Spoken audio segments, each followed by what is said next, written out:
This show is part of the RetroZap.com podcast network.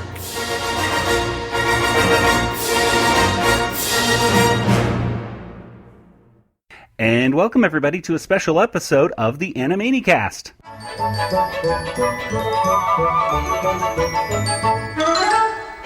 The wretched clown, the ending scene. Take 6,437. And action. I saw a snail slithering across a railroad track.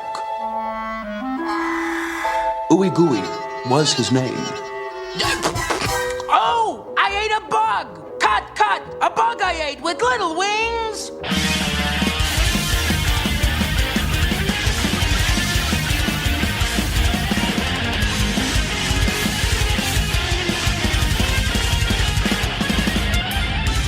And welcome once again to the Animanicast. This is the only podcast out there that talks about every episode of Animaniacs.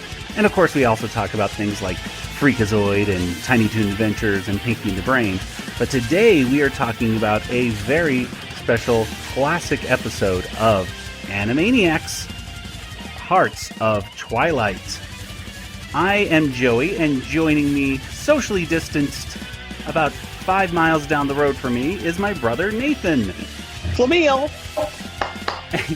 Socially distanced much further away from us is Kelly in Georgia. Hello. Socially distanced away from us once again is our honorary fourth co-host. He's the creator of Animaniacs. It's Mr. Tom Ruegger. Hoyo! And of course, he's a writer of Animaniacs, a voice actor, a puppeteer, and honestly, he's one of the funniest people we know. It's Mr. Paul Rugg. Thank you very much. By the way, you all owe me money for those little Jerry Lewis things you did. Oh, man. Because you all went Hoyle, and I was like, oh, boy.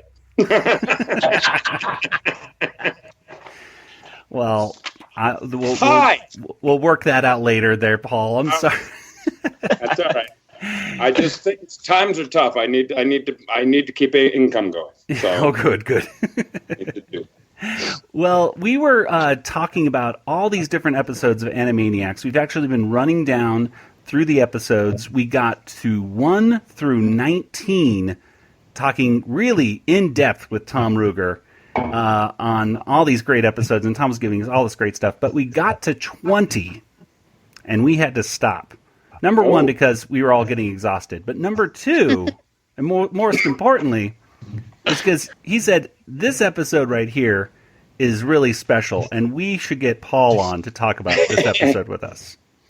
And Paul, you were nice enough to kind of join us via Skype, me and Nathan, over at Phoenix Fan Fusion about a year or so ago. Yeah, that's right. And you had mentioned that this episode, Hearts of Twilight, I believe you said it was your favorite episode of Animaniacs. Yep. I think so. I think it is, yes. I like that and the 65th anniversary special. I like that. Clowning Out and Potty Emergency. Those are probably my... Those are all absolute winners. Absolutely. Well, I think, Kelly, now this is one of your favorite episodes. Am I correct? I love it. Well, that's good. Yes, we all do. I know, particularly though, Kelly, I remember first getting, when we first started this podcast, she could not wait to talk about this particular episode. Cool. So, Kelly, I'll tell you what, to get started off, why don't you just go ahead and give us just a quick synopsis of the plot, and then we'll go ahead and just get into kind of the inspiration of this episode and just some of our general thoughts and stuff about this. Okay. Thaddeus Plots is kind of irritated. There's a director who's gone over budget. You know, his movie needs to be shut down, and they've sent some accountants out to shut the film down, but they haven't returned. Ooh, isn't that scary? We even sent over 5 of our best accountants to pull the plug, but they never came back. Isn't that scary? Get out of my bubble! We need someone who's cunning enough to get inside that soundstage and stop that director. Someone who's brave, daring, and stupid enough to go on this mission. And so he says, I present you the Warner siblings. And they've been chosen for their own special talents. Dot's cute, and Wacko has the mallet, and Yakko can do 2 paddle balls at once. So they get in a golf cart and drive into the heart of the studio, and past all sorts of rides and carnage and the horror, and which is ticket prices. And finally get to the studio and fall into a trap. And they find the missing accountants, or the missing accountants find them, and they've got their ties taken off their neck and they're wearing them around their heads and everything, and they're chanting Froynlaven. We had been captured by the missing accountants, now disciples of the director. Froynlaven, Froynlaven, Froynlaven, Froynlaven. Stop with the chanting! Bravo! Encore! Fabu! Did you choreograph that? Oh, you should be very proud. They say, well, no, we've got to shut down the movie, and your director is over budget, and we're here to take him down. And he's like, no, you're not going to let you out. So Dot decides to pull her cute weirdness on him, and he decides that he's going to let them out. But they have to say the secret word. And around them, all the accountants are chanting Froynlaven, Froynlaven. And they go, could it be Froynlaven? And they're like, they have spoken Froynlaven, and we should let them. So they let them into the studio, and they're going through all these costume changes and everything, and finally get to the director, and he's on, I don't know how many thousands of takes he's done. He's working on the final scene of the movie and eats a bug. So he needs to cut and do another take. Look, kids, I don't sign autographs. It cheapens us both. Me the artist and you the whatever you are. Now scoot. Hoyle! How'd you with the going? You were there, but here now you are for me to see. How'd you do? You understand any of that? I think he said, Hoyle, how'd you with the going? You were there, but here now you are for me to see. How'd you do? Thanks for clearing that up. And so they tell him, no, we're here to shut you down. And, he's not very happy about that. But Yakko tells him that they actually have an ending for him. And he gets really excited. And then they drop I think it's a mallet or an anvil. They drop it on him. And he's like, that's an ending? So that's kind of where it ends. Yeah, it's definitely a mallet. Giant mallet. A mallet contraption of some sort, I think, actually, with like a lever and everything. It was, yes. Very elaborate. Well, and there was a boom in the first shot. Of course, the boom mic was in the... Oh, yeah. Gotta do it again. Yeah. The hiding. Cut, print, that's a wrap. Let's go home. That's the ending of our story. The ending, that's the ending. The ending, that's the ending. The ending, the ending, the ending.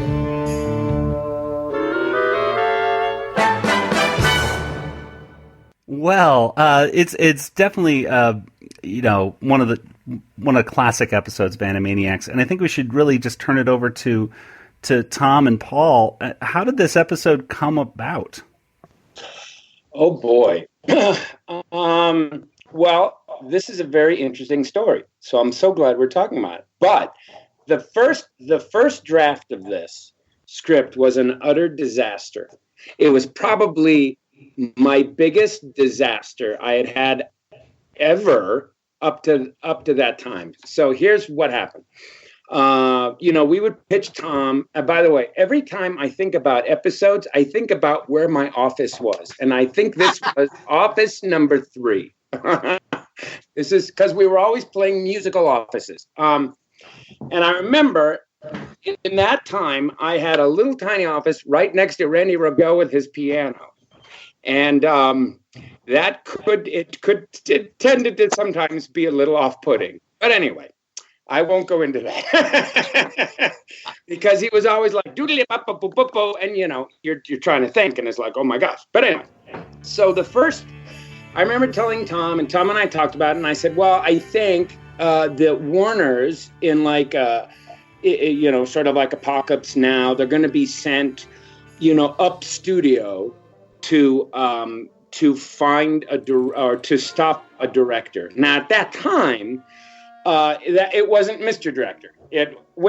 I have no idea why it wasn't Mr. Director, but it wasn't. I was trying to be clever, I guess. And so what I turned in, I recall, was something kind of slow and ponderous because I was trying to be very clever and arty.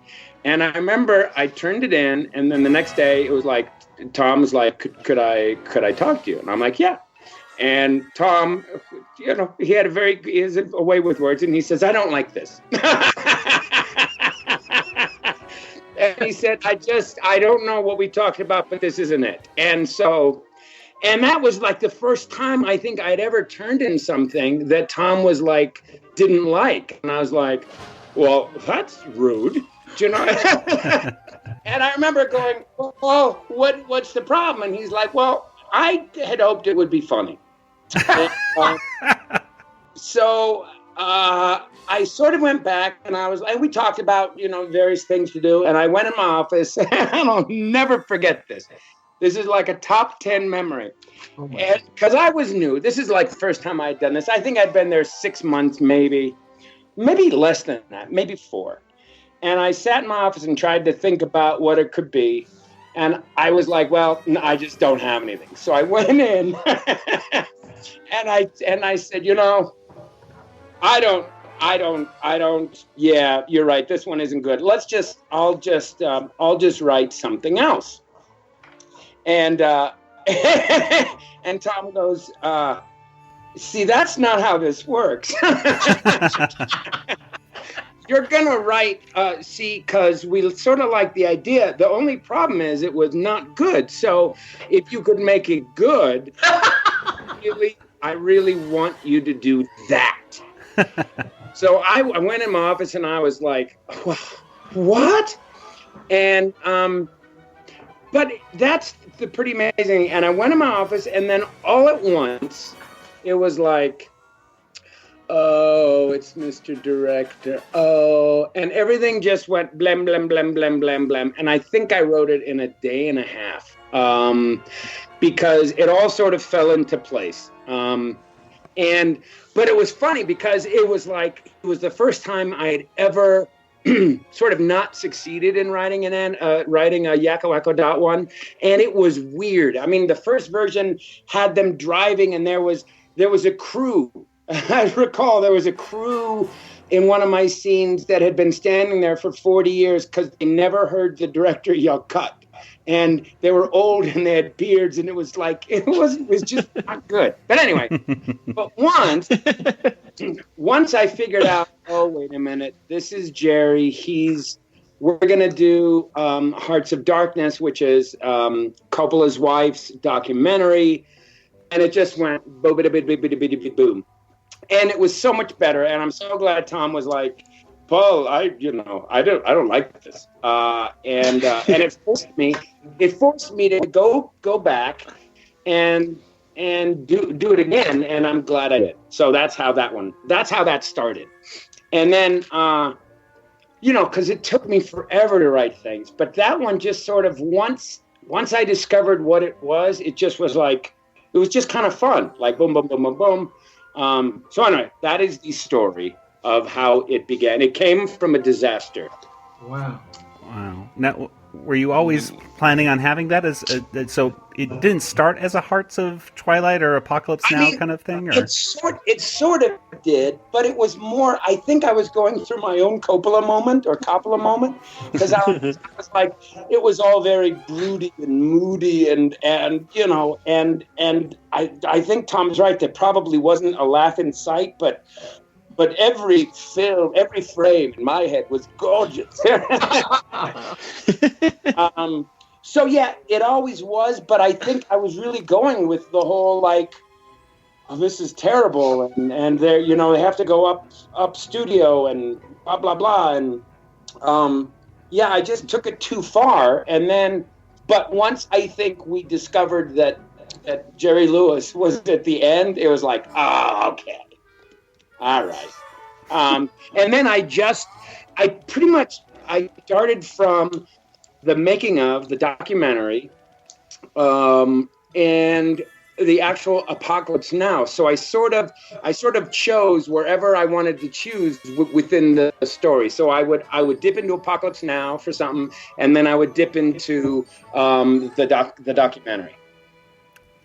Yes, it's really a perfect blend of those two. Now I was trying to find the time to actually watch both of them before our recording today, and I just didn't have time. I did watch both trailers, though, however. I mean, I got a little bit of it in. Got 5 minutes of time. Yeah. Tom, do you have anything to add about how the development of this? Do you remember any of this, Paul, coming to you? Paul's being very generous with my participation. You know, honestly, this is a very unique cartoon that I suspect only one person on the planet could have written it. It has all sorts of Paul idiosyncrasies and comedy, and it's packed with them, with all those elements. And I'm sorry that I didn't like your first script, Paul. Well, no, I'm glad you didn't, because it was caca. It was bad.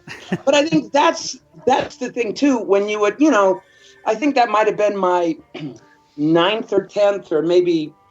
Like, I think I hadn't been there a year, but you sort of, just when you thought with Yakko and Dot that you sort of knew how to write them, you discovered, oh, wait a minute, if you're not being surprised, then it's not working. So there was like, every 5 Warner scripts, you had to do a reset, because you discovered that, oh my gosh, I've done that, and that was, I think, probably the first reset I ever did, where I was like, okay, everything I know I have to forget, and I have to start over.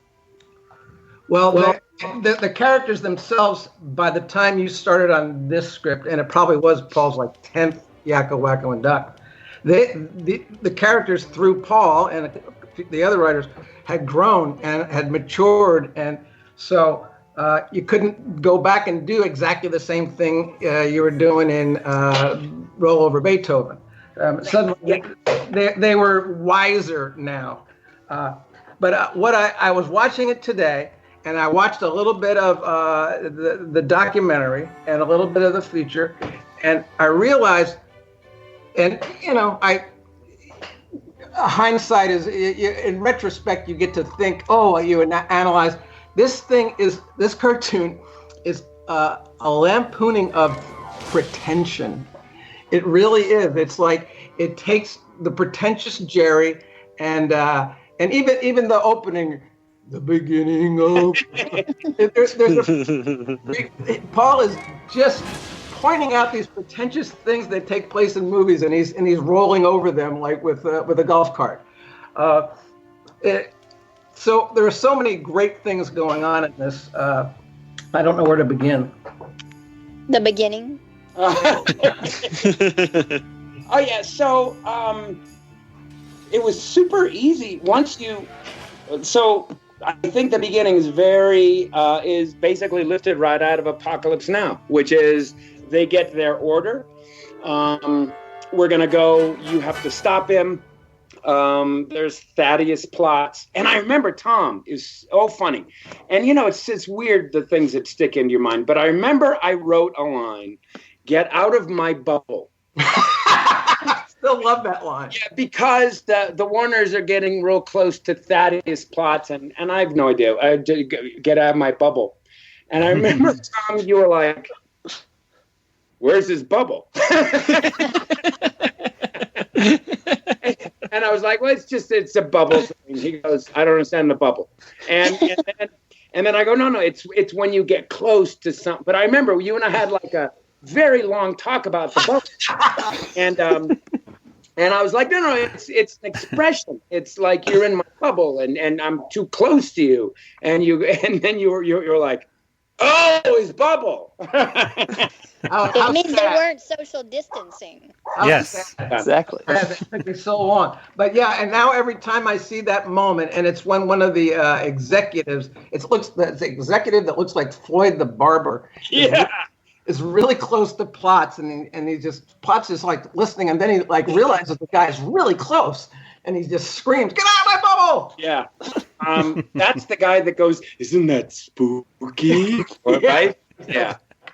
Which was great. So I realized that this one was really noting all those things in that first scene, and just picking them out one by one and making fun of it. Yeah, so where I think it's weird, like in Freakazoid, a couple years later, we would have probably done my first version, which is sort of like a direct parody of it. It's just weird, like it's like that. It's just all different. Where the Warners are definitely much more high energy and crazy, and they sort of demanded it. But I think maybe the first version I wrote would have fit more Freakazoid, sort of like the crawling eye thing or whatever. Well, the ooey gooey is in both. Yeah. What if I put ooey gooey worms in your ears? They wrap around your brain and make you all crazy. Ooey gooey was a worm, a gooey worm was he. He sat upon a railroad track, a train he did not see. Ooey gooey.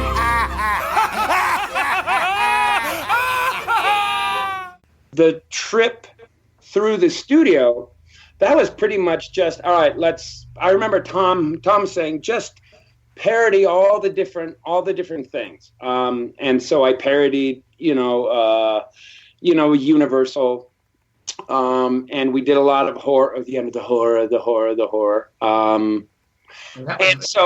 And that was for the price of admission. That's right, the horror. Right. So right up to where they then see the Dennis Hopper character played by Jeff Bennett. Wow. That is still probably Apocalypse Now. But the moment they go inside, now we're into the Hearts of Darkness parody. Which is, I can't believe I'm saying this about a children's show, but it's true. Yeah. And I think that we might as well go into a question here that someone here on Facebook asked. Dusty Carney asks, I'm curious to hear how the concept of using the day the clown cried in the Apocalypse Now setting came to fruition. Because as you go into the actual film studio, they're filming The Wretched Clown. Right. So there's so many little details, such as that little thing on the clapperboard. Yeah. How many of those things are you, as a writer, making sure to specify for the people that doing the art? I'm pretty sure on that one, Tom, if I'm mistaken, but I'm pretty sure we called all of that. Yes. And it's funny during this time. You have to understand that all the writers and Tom and stuff, we sort of had this, there was a constant conversation about all kinds of pop culture stuff. There was Jerry Lewis. There was, The Day the Clown Cried. There was all kinds of other things. So it was always sort of on the tip of our tongue, and we would just throw that into the scripts, and that's sort of the environment Tom would create, where it was just, we were always just discussing different things. So so that's definitely The Day the Clown Cried became The Wretched Clown. It all just, I have no idea. It's just weird. What can I say? Now, Paul, are you a Doors fan, Jim Morrison? Because no. You just said it was in the movie. It works here. Yep. Yep, I remember it was like this, and that provided a little joke too. This is the beginning of our story, the beginning. And it also provided us the end, which was him being hit by the Warners in their little golf cart, which I always found interesting in that usually the outs or your blackouts the seed was always planted on the first page. Usually. Mm-hmm. How pretentious does that sound? But I think it's true. I found out watching the whole half hour today that your Hearts of Twilight ends with backing up over the singer, right, while the Boyds ends with the stars of the movie backing up over the Boyds. So we clearly we were in a little we were in a small pocket zeitgeist of running over thing. These are the themes that connect the entire episode. It's not just movie themed right there with both parts. The thing is, we were making these cartoons. The Boyds might have been made 3 months earlier. When we pieced all the shows together, we turned this particular half hour. We knew Hearts of Twilight was particularly strong, so we made it sort of this whole master class about cinema, really. So it starts with Alfred Hitchcock parody and the anyway. Well, then even cinema. the runner in between is the Yakko or Wacko is a projector, right? That's right, and the little tag at the end of the main title for this one is Citizen Caney. Right. Woof. Citizen Caney. It's not mine. That's Marge. Sorry. Marge. Hey, I have a question. Can I just ask a question of Mr. Rugg? How in the heavens are you making those videos with the dog? Oh. There's this app that John Bailey, who's the epic voice guy, showed me. And it basically is used for faces, but you can go in and you can show it where a dog's mouth is. And then you basically put it up to your face, put your phone up to your face, and it does it. Awesome. I have had more fun making my dogs talk, which I should probably not do that anymore. But anyway, it's fun. Fabulous. Yeah, I love Paul's videos that he's been doing with going to the CVS. Yes. Oh my gosh. Yeah. Or the wigs talking to each other, or the mannequins talking to each other. It's all just fantastic I stuff. want to tell the people at Henson, because I just spent the summer doing a show for them, and go, guys, look, it's so much easier to just have a computer read my face. Could we just do it like that? But they want real puppetry, which I guess is what puppetry is. It's real. So, yeah. So let's talk about that for a moment real quick. Paul, you were in, before everyone was socially distancing themselves from everybody, you were locked away in the Henson company for a few weeks, right? So for the whole summer.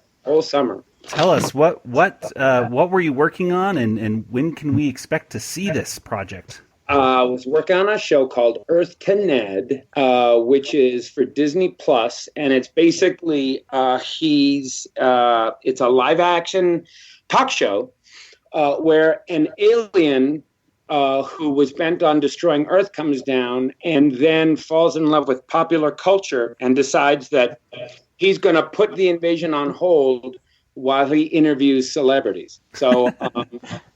And that's basically what it is, and it's really fun. It was a ton of work because I had to sort of learn. I had to learn basically how to use this rig that allows me to move the mouth of the head of Ned, who's the alien, who's 7 feet tall.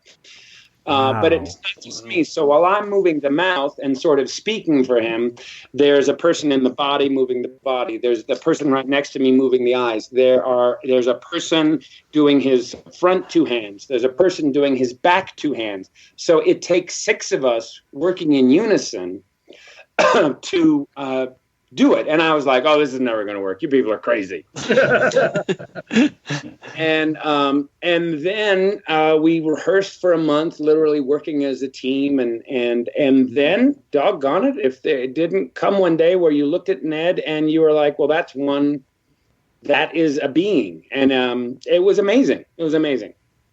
So that's fantastic. Yeah, and he's going to interview celebrities, and I can't tell you who they are because they would get really mad at me. But we had really fun celebrities, and I think it's going to be coming out on Disney Plus soon. Soon. Will it be like weekly? Do you know, or will they all come out at once? Or I think the way Disney Plus does it wisely is they release every week, right? Yeah. I think that's how it's going to go. So cool. Excellent. We have time to enjoy each one and really get into it. And we get to talk about it and, hype it up to our friends and things. You made a good batch of them, did you not? Yeah, we did 20. Wow. Yeah, that's fantastic. We did 20 and the interviews with the celebrities, we would bring them on and they we would spend like an hour and a half with them, and at first they were like very nervous about looking at a 7-foot alien, but yeah, it worked. It worked. Well, we can't wait for that one right there. That's going to be exciting. I've seen seeing it. What's the character's name again? It's Ned. Ned. Yeah, just Ned. Just Ned. Ned. Yep. Well, I can't wait to see that. I love puppetry, and I'm always excited to see more of stuff from Jim Henson's company. So fantastic. Let's getting back to the episode. Now, we mentioned how the beginning of the episode starts off with kind of an Alfred Hitchcock opening, and the Warners turn to the camera and they all say Flamiel, and of course the episode ends with the water tower of them saying Flamiel once again, and we hear repeatedly Froynlaven, Froynlaven. So all of these words obviously kind of referencing Jerry Lewis. However, are these actual Jerry Lewis things, or are these things that you just kind of came up with, Paul? I'm not sure. Tom, I actually don't know. I remember for the very first one we did, which was Hello, Nice Warners. I think in conversations with Tom, we came up with things that really would sound like a Jerry Lewis word, like Froynlaven. I don't know if Jerry Lewis ever said that. He might have. Then there's Fine Golden Mavenshoil. No way he said that. I don't think he said that. Yeah, I don't think he said Fine Golden Mavenshoil.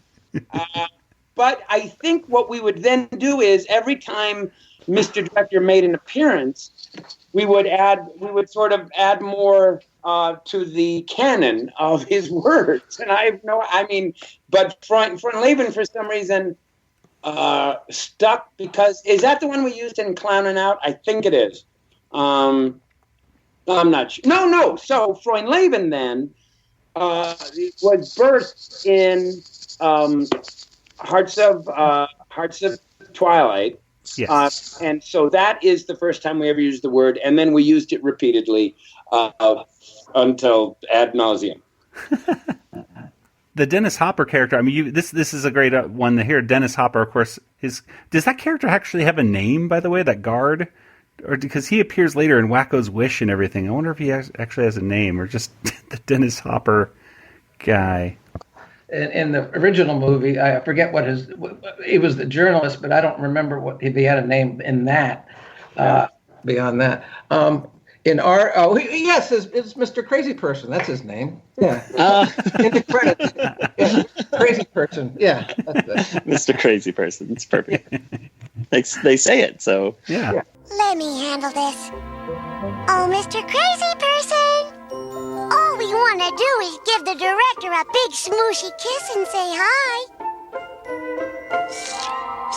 Whoa, you're cute, man. You got this whole cute don't make me stay in here thing happening, man. Please let us out of the cagey-wagey.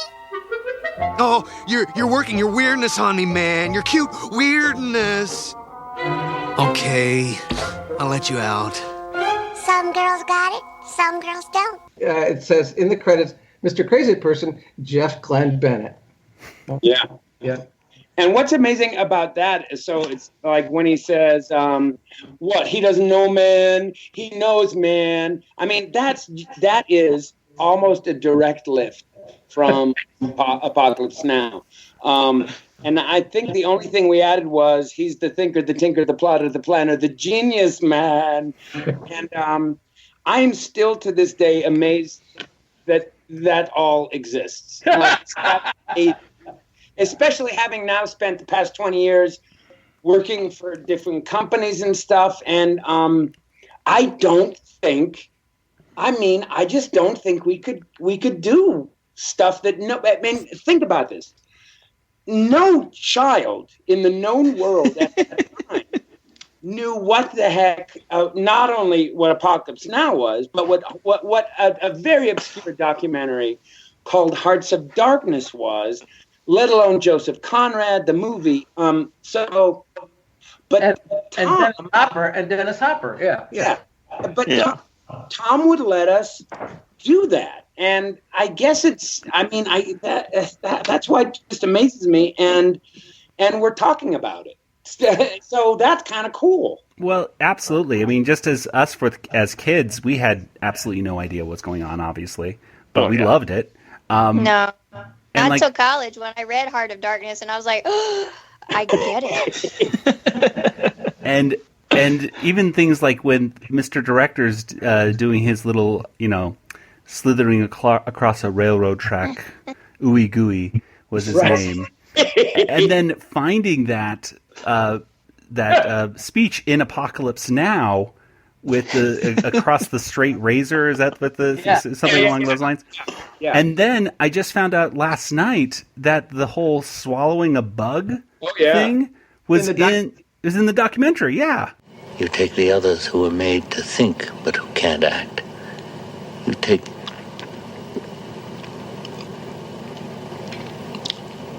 I swallowed a bug. Yeah. Yes. You just swallowed a bug. A bug I ate with little wings. Yeah. Also, in the documentary, there's tremendous conversations between Coppola and the journalist, where it's clear that Dennis Hopper is as crazy a person as he is in the movie. I mean, he is that guy in the movie. There's very little. He's improvising some of that dialogue, but he is that guy right then. Yeah. Yeah, I can't think of it. I can't think of any more dialogue today. Yeah. Which that made me laugh so much. I remember I saw that movie with my wife. We went to like the New Art Cinema or something to see it, and the movie blew my mind, and it went down deep because I couldn't believe that the couple was making a movie that he had no idea what it was about. And that Brando showed up, 200 pounds larger than Coppola wanted him to be. Yeah. He had promised he would lose a bunch of weight. And he not only showed up that way, but he was completely unprepared. And they had to spend 3 weeks getting him just ready to say something. Yeah. And Coppola had to put him mostly in shadows because he was so enormous. And so it's like, if that's not comedy, if that's not stuff to parody, but again, that's what I sort of mean about walking around the offices of Animaniacs, where you could say, hey man, I saw this thing last night and everybody else had seen it. And then it just becomes it just sort of filters through the air creatively. And then when you're ready to write it, everybody knows what you're talking about. And not once did Tom ever say, hey guys, we got to think about the kids here. And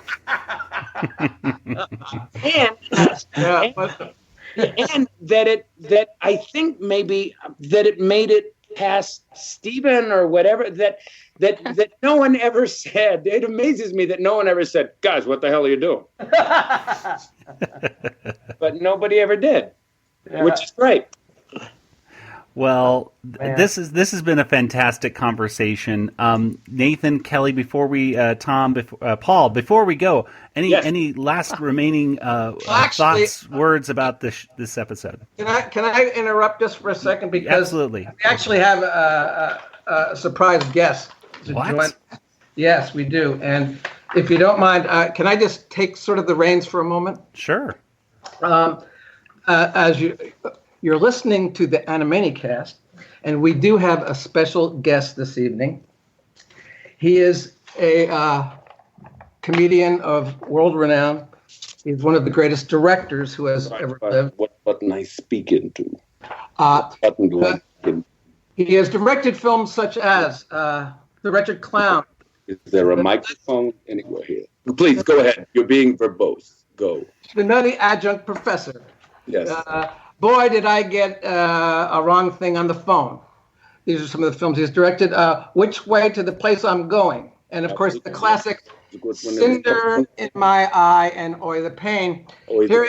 Our guest tonight is Mr. Director. Oh, my goodness. Whoa. Oh. It is with an effluence that I want to communicate with you via an orb of knowledge of communication. And to be able to talk on the Animanicast, I don't know what the hell that is, but I'm excited beyond perfunctoration, beyond lividity, beyond ligaciousness, beyond sagaciousness, and beyond an upper equine accumulation of love for you people. Wow. Well, that's wonderful. Mr. Director, if you don't mind, what we're talking about tonight is specifically The Wretched Clown. Oh, yes. Oh, yes. It was brilliant, but it was too ahead of its time. Its wretchedness, I thought, would be incarnate. I thought it would be, I'm going to say it again, perfunctory. I'm going to say loquacious. But Sid Edelman, I recall, he said, you'll never release this, and I'll tell you why. It's too good. And I said, why? And he said, because it's too good. If I release this, everyone here at the studio will die. They'll feel so bad about their own abilities. And I said, don't release it. That's fine. Well, but what I think threw people with the in the room, dog. Oh, I'm sorry. Stop it. I'm so sorry. I think what don't eat it. What are you doing? Stop. Everything okay there? Everything's fine. I have a new dog named Bixby. He's named after Bill Bixby. Excuse me. Yeah. We have little shorts for him. He's green. Go ahead. Yes. Well, you were famous, world famous for all these great comedy films. What made you take this 180-degree turn to make a film like The Wretched Clown that is just pure drama? The IRS. There were issues. I don't want to talk about it. There was a divorce. It was tricky. Her name was Tricky, by the way. Anyways, certain things happened. There's a bird in here. Get the bird out. Put it away. The dog will eat it. With the poop. Go on. And I told the IRS, and we did it. We made the movie. Now, artistically, is it difficult? You're in a scene, you're making a movie, you're directing it, but you're in the movie, you're in the scene. Is it difficult to direct yourself? No, because we have mirrors. They were placed strategically all over the set. And you could, at any time, look at the mirror and say, I get it. That's me. That's crazy. Yeah, okay. Did the film, did you get along with the cast and the crew on The Wretched Clown? Did that work out? Every day after we had breakfast, I was in my own area, and they weren't allowed to look at me because I didn't like it. But I would talk to them, and they listened to me. And then we would all do our own thing.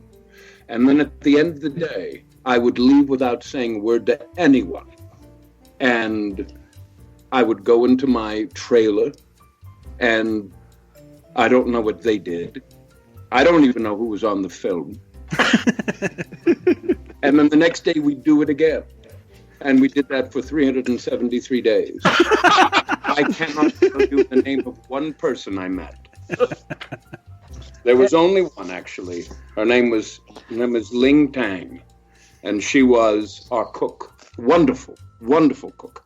Yeah. Now, so 300 and some days. How long was the first cut of the film? 437 hours. We showed it in 5 theaters simultaneously. You would see the first 3 hours at let's say at the Pantages, and then a bus would pick you up and take you to the Cinema Dome. There you would have a cocktail, and then you would be picked up by another bus, driven back to the Pantages to see the first 3 hours again, because I wanted to make sure you got it. And surprisingly, we just simply showed the first 3 hours repeatedly. And then at the very end, we would make something up. I would come out and I would play with magician balls and such. Yeah, excuse me. I did so did it get a wide release? Did it get a wide release? Do you mean was it in many theaters? Yes. No, it was at the Pantages. All right, so we're almost out of time here. Just a couple of things. You're famous for the creation of language, of words that are just unique to you. Right. And we're wondering, can you give us a definition for some of the words that you've created? For instance, sure. What does the word Flamiel mean? Oh, look at that. So if you were to take Flamiel and just use it however you want, you'll find oh, look at that. Oh, look at that. Yeah. Flamiel. Oh, thank you. And how about Froynlaven? Oh, that's something. Oh, that's something. That sort of thing. It's just a shortcut. Even though it takes longer to say Froynlaven than it is, oh, that's something. It's just a different way. Very good. And how about the word hoil? Hoil. Hoil. If you say hoil, it means what a gasp. I'm gasping. Yeah, it's more of an exaggeration.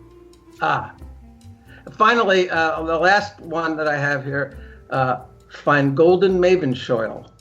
Did I pronounce that correctly? Yes, Fine Golden Mavenscheuel. I want to reach you. I want to understand you. I want us to have a communion together where we can both understand each other on our own terms. Not on my terms, but a general sharing of euphemisms, of transgressions, that sort of thing. Well, Mr. Director, an honor. Can't thank you enough. Absolutely. Any final words? Any final things for your fans?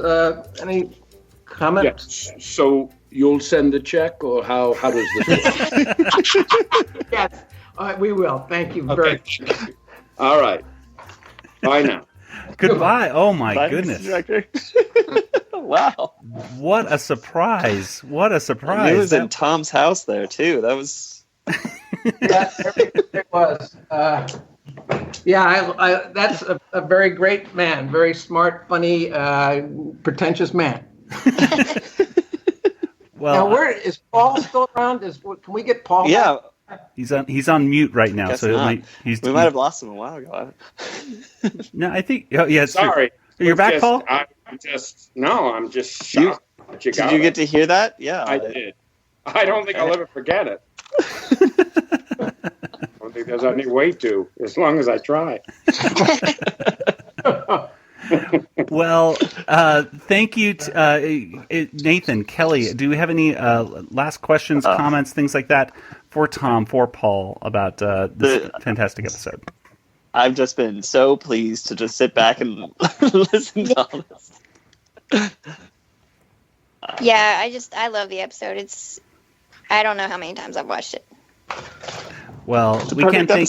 Yes, it really is one of the gold standard, I think, of Animaniacs, episode segments.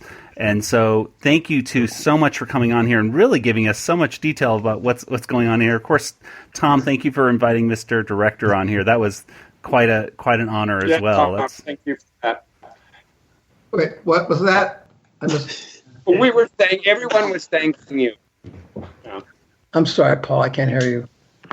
That's okay. It wasn't important. I was just thanking you for being you. Oh, listen, I hope you all realize that I think, well, as we all know, Mr. Rugg is about the funniest man on earth. So I am so happy that he is a part of all of our lives. He's just the best. Absolutely. Thank you, Tom. Likewise. Oh, well. And thanks, you all, Animanicast. Thanks. Oh, no problem. Thank you. Well, let's go ahead and get to some contact information and any plugs that you guys might have. So, Nathan, where can people find you online? Oh, Joey, I'm on Twitter, JangoFT. That's me. And Kelly, what about you? I'm also on Twitter, Yoda Princess, YODA_PRNCSS, or email me, Kelly@BigShinyRobot.com. All right. Tom, what about you? I know I'm on things, Twitter and Facebook and all those things. Instagram. I don't know what I'm doing. Yep. And cartoonatics.blogspot.com, I believe, right? So yes, you can check that out. There's stuff there. There's a great resource there for any fan of Tom's work. And Paul, what about you? Oh, my word. So many different things, but I'll give you the one that could make me money. I'm on Instagram at Rugg1. That's RUGG1. I don't know what any of that means, so just good luck with finding that.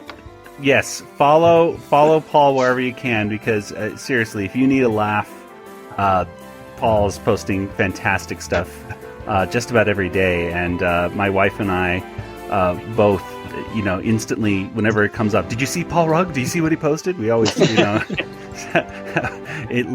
the stuff you're putting up there, Paul. So thank you again for all that.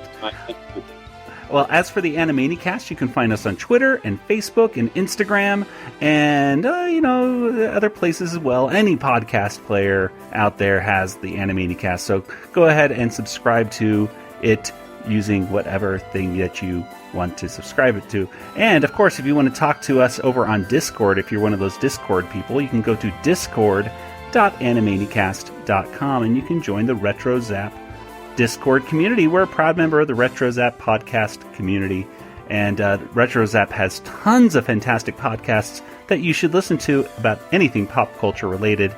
You can go to Retro Zap's podcast feed and you can subscribe to it and get every single Retro Zap podcast, including this one, delivered to your device for free. It's so cool.